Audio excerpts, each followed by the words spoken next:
Hello everyone, this is Witty bringing you another Starcraft 2 beta gameplay commentary. The reason why I'm speaking so fast is because I'm going to try and fit in a 41-minute game in under 10 minutes for YouTube. So here we have an RT game. I didn't know whether to bring these out to you or not, but I'm going to, and you can give me your feedback whether you like the RT games or not, or whether you just prefer the solo games. Here we see myself as a Protoss, my ally as a Terran. My enemy is also Protoss and Terran, so this is a mirror match. My enemies are going double gateway and double racks. I've only got the one gateway and my ally has two racks. So if they're going to rush, they should technically have the advantage unless I can make best use and tech up quickly. Which is Cybernetics Core, Robotics Facility and Twilight Council. I want to get charged for my Zealots and I want to get Stalkers and I want to get Immortals, so that's the reason for that. Because it's this big map, I might be able to just about get away with it. Here we can see my enemy is going for a pylon. He is trying to do a little warp gate thing here with these. But fortunately, the idea is to scout, as I always do, with probes on either side of the map, just to make sure that you catch out anything like that. If you don't scout in this game, then you will lose. It's as simple as that. You need to scout. It's so important. As you can see, the enemy are now going to be making a move. They want to press up onto our base and probably try and end this game early, but I don't think that's going to work, considering this is a 41-minute game.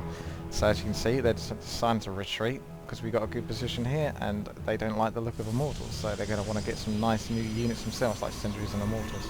As we can see, so far no expansions have gone off, apart from my allies. My allies decided to expand, so I thought I'd expand. You know, it seems like a good time because they've run away. They don't feel like, it doesn't feel like they're coming back, so my enemy's also going to expand as well. So there's a bit of a wait time. I'm going to try and play the game in as much as I can at like faster times 6 speed, just to make sure that this is under 10 seconds. 10 seconds? That would be very fast. I couldn't commentate that fast. 10 minutes rather. So here we see, I've just slowed down the speed because something does happen here. We scouted and we noticed ghosts, so that made us quite aware, especially once the nuclear launch detected thing comes up. But my ally does a smart thing here, as you're about to find out. Ooh, what's that? That's a command. He's doing a little scan there. He's not sure. That enemy's just brought in a ghost. Oh no, nuke. He wants to take out our units. They're all sitting there. But that didn't work out too well for him because my allies used the command center. Sorry, this one. Use the scanner sweep just to make sure that you can we can see the invisible units, because obviously ghosts are permanently no, they're not permanently invisible, sorry. You have to research that, but then they can cloak themselves and become invisible. I've got myself some Colossus to try and deal with the Marines and Zealots here.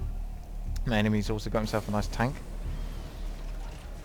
Okay, I'm just going to slow it down a bit because action's about to happen. I'm bringing an observer. As you can see, my observer is over there, which means that the tank here can hit anything around that area. Without the observer looking over the cliff, the tank would only be able to hit up to this area just before the ramp. So here we go, we've got a good little fight going on here. It looks like it's going to go our way.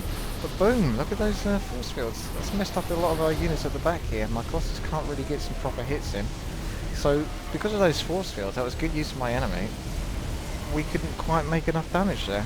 So unfortunately, we're going to have to fall back here because we've lost this little battle. But have we lost the war? I don't know. But I don't think they've got enough from that battle to basically defeat us in our own base yet. So it's fairly even. They came off better, but not much better.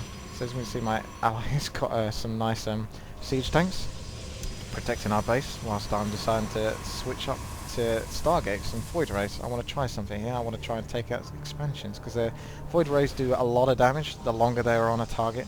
That's what they're designed specification purposes for. How's that pronunciation? Not too pro. Anyway, as we can see, my enemy's got a nice mix of High Templars, Immortals, Zealots, Sentries, Marines, Vikings and Banshees. Banshees are good against ground and Vikings are good against air. Very good combination for Terran to go, in my opinion. Especially mid-game. Perhaps even late game. As you can see, they're just taking out my expansion. How dare they? My enemy's just got himself an expansion up. Another one there, and another one. So, yeah, if they can seal this, then they're going to get a lot from those expansions. Or at least if they can hold us back. Here we can see the High Templars coming into such good use there, because all of our units are stuck at this top bit of this ramp, and we can't really move them. Not in this battle. I mean, the Void Rays are slow, so if I decide to move them, I'm just wasting them anyway, so I've got to make the use of them and just sit through that Psionic Storm, unfortunately. The Psionic Storm isn't quite as strong as it is in StarCraft 1. I'm not sure that's technically true, but what is true is, as far as I know, StarCraft 2 units have a lot more HP than they do in Starcraft 1, which is why Psionic Storm didn't quite kill all my units there, which it pretty much should have done. I mean, look at that, Void Razor got 250 health points. In Psionic Storm, if we just click on that, he's using the cloaked Banshees, by the way, to destroy a lot of my stuff. There's not much I can do about that. I'm just going to bring an observer in, but I can't remember where my last observer is. Unfortunately, those Psionic Storm, where are we? Have we got any, Damn. I can't show you how much damage that does. Whoops, never mind. Sorry about that. Here we go, back to the action. My ally scans on that and uses these battle cruisers to try and bring down those Banshees. Make them run away, but unfortunately it's made them run into our expansions. So, yeah, great. That's just the way it goes sometimes.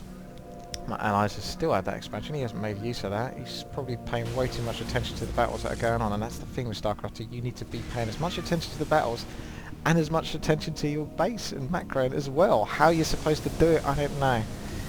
You know, it isn't easy, but you've got to find a way to do it, because that's how StarCraft 2 works. I mean, if you had that going a lot earlier whilst we were fighting and paying attention to that every second you could give attention to that, then yeah, you would have been able to make good use of that. But unfortunately he's only just started mining out of there, and I've blown it up with minerals, so I don't even think he got his minerals worth out of that expansion. You can see my enemy's got a couple of Archons. They decided to ditch the High Templars, because, oh no, not completely, still got a few, but it takes 2 High Templars to turn into an Archon. Whether it's worth it or not, I'm not sure. But here we can see, alright, let's look again at the Psionic Storm. 80 damage. So it causes up to 80 damage to all units in the target area. So there you go. 80 damage isn't that much in this game.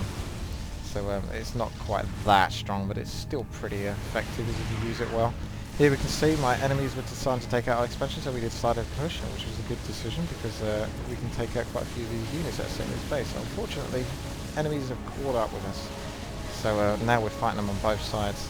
Unfortunately, because of this RT, there isn't that much communication going on between me and my ally, and I should have moved up here to destroy those units, but I didn't. So that was a big mistake on my point. Getting a lot of hits there, giving a lot of free kills basically. I would have moved up otherwise if I'd known what my ally was doing. I thought he was fighting here with me, but you know, heat the battle, things go crazy, mistakes happen. So I apologise for that, but I've learned from it, and you learn from your mistakes. You can see my ally sending 2 battle cruisers up here. He probably wants to harass a bit. Very slow units though, that's the problem with battle cruisers. So yeah, you think they're like the ultimate unit, but are they really? I personally think that Vikings and Banshees are a better combination than just mass battle cruisers, but I've yet to test it out properly. As we can see, I've noticed that they started to go quite a bit of air, so I've decided to get Phoenixes myself, which are light anti-air, and they can lift up units from the ground, as you're seeing right now, for 10 seconds, basically immobilise them and allow them to be attacked. So it's quite good, that ability. I use it on the High Templars as well to try and stop them from using Psionic Storm. But unfortunately I didn't have a large enough army to really beat them. Really got to speed up this gameplay now, because I'm not actually sure if I'm going to fit this in under 10 minutes. So let's see if I can watch the rest of this in almost times 6 speed. You can see we've got expansions here, and my allies' expansion here. Otherwise I haven't got any expansions at the moment, because I've had them destroyed like every time I've tried to expand. So I'm going for mass Zealots here, because I've noticed that they've got a lot of Immortals and Stalkers, and Zealots with Charge are actually very strong against that. And you think, oh no, Psionic Storm surely nail Zealots. Not really. Not when you're charging into their units, because then they have to use Psionic Storm on themselves. So there we go. Zealots should be very useful against that army. So it's like going back to Tier 1, strangely enough, and Tier 1's going to be effective in, what, about 30 minutes so far through this game. So that's interesting to know.